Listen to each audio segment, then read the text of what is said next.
আমরা যে পূজা গোমাতার গোমূত্র ব্যবহার করি তার কি কারণ কেউ কি জানেন? না জানলে চলুন জেনে নিই।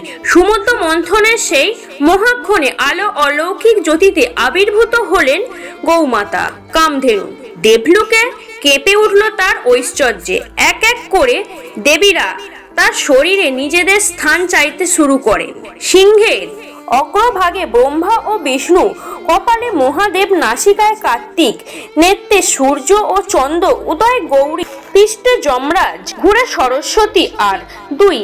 একদিকে সকল তীর্থ, অন্যদিকে সকল পশু পাখি।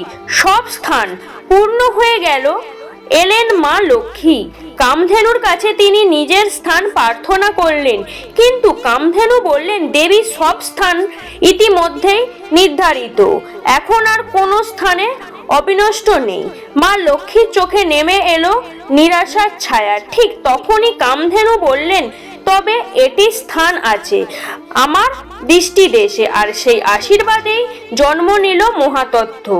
গৌমাতার গোবর হলো শুদ্ধতা, তা পবিত্রতার প্রতীক। মানুষ গোবর লেপার করে ঘরে শুদ্ধ করে, ঘুঁটে জ্বালায় অগ্নিকে পবিত্র করে। এই রকম ভিডিও পাওয়ার জন্য চ্যানেলটিকে সাবস্ক্রাইব করুন, আমাদের সঙ্গে থাকুন। ভিডিওটি ভালো লেগে থাকলে লাইক, কমেন্ট, শেয়ার করতে ভুলবেন না।